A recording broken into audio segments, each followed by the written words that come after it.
मुझे तो कुछ उनके बारे में जानकारी नहीं है, ना ही उन्होंने मुझे कभी कांटेक्ट किया, ना ही मुझे कोई निवेदन दिया।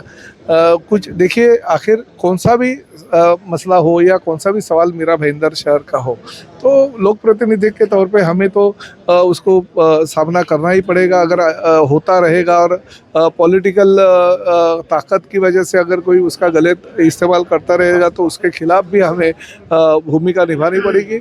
वो जो कोई व्यक्ति है जो सुभाष चंद्र बोस मैदान में अगर बैठे हैं, तो उन्होंने उनका जो उपोषण है वो पीछे लेना चाहिए, हमारे पास आना चाहिए। राज्य का मैं मंत्री हूँ, उनको मैं जो भी मदद चाहिए वो मदद निश्चित रूप से करूँगा। और उनकी जो तकरार है या वो उनका जो कहना है, वो कहना राज्य शासन के माध्यम से हम छुड़ाने की कोशिश करें। जी, यही तो दुर्भाग्य है कि मीरा भाईंदर में क्या हो रहा है, नहीं हो रहा है, उनको पता ही नहीं है।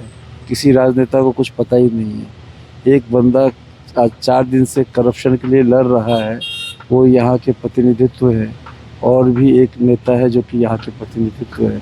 उनको पता ही नहीं जो मीरा भाईंदर में करप्शन किस लेवल पे चला गया है। आपके नगर रचना में, आपके फायर डिपार्टमेंट में किस तरह की धांधली हो रही है, आपके डिप्टी रजिस्ट्रार किस तरह का अपना पावर का मिसयूज़ कर रहे हैं, ये सब कुछ भी उनको नहीं पता है। तो फिर ऐसे राजनेता की क्या आवश्यकता है?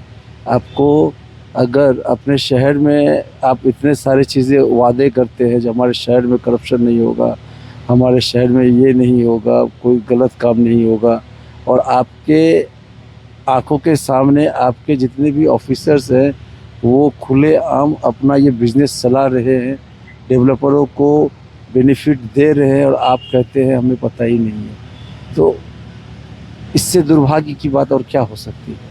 आपका डेवलपर लोग रीडेवलपमेंट में धांधली कर रहे हैं। 20 साल पुरानी जगहों पे आपका नगर रचना वाले परमिशन दे रहे हैं, रिवाइव उनका आरजी ले रहे हैं, लोगों को कन्वेंस नहीं हो रहा है। लोगों का रीडेवलपमेंट में कमीशन के तौर पे 400 रुपये पर स्क्वायर फीट लिया जा रहा है। आपका डिप्टी रजिस्ट्रार 79A में पैसा ले रहे हैं, और आपको पता नहीं है। उत्तर में 15 साल से यहाँ के एमएलए हैं, उत्तर में 14,000 अनधिकृत घरें बन चुकी, आपको पता नहीं है। एमबीएमसी को, ट्रेजरी को नुकसान होता है, आपको पता नहीं है। तो इससे दुर्भाग्य की बात और क्या हो सकती है? मुझे बल्कि जो आज मैं अनशन कर रहा हूँ उनके वजह से कर रहा हूँ, क्योंकि अगर वो चाहते तो कितना टाइम लगता है एक एसआईटी बैठा करके मीरा भाईंदर के एमबीएमसी के जिन विभागों में करप्शन हो रहा है उनका इंक्वायरी, एक स्वच्छ इंक्वायरी करवाने में।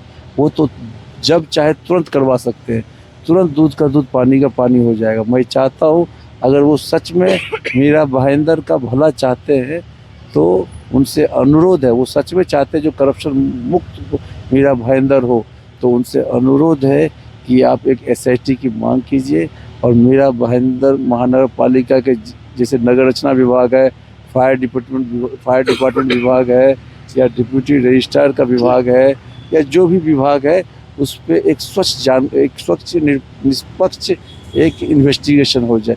सब चीज़ सामने आ जाएंगे। यहाँ पे यूएलसी का घोटाला सामने आता है, अभी खुद नेताजी बोलते हैं MMRDA का घोटाला है। तो क्या है, चीज़ें तो हो रही है ना, तो आपसे एक निष्पक्ष जांच कराने में कितना दिक्कत है। और मैडम, वो जो सरनायक साहब बोले मुझे नहीं पता है, मैं आपके थ्रू ही बताना चाह रहा हूँ। जो आपका जो दबंग चैनल है उसको तो मीरा भाईंदर के लगभग सभी लोग फॉलो करते देखते हैं, और यहाँ के सारे राजनेता लोग फॉलो करते हैं। यहाँ के जितने भी रहवासी है या जो नेता अभिनेता जो भी है सभी देखते हैं।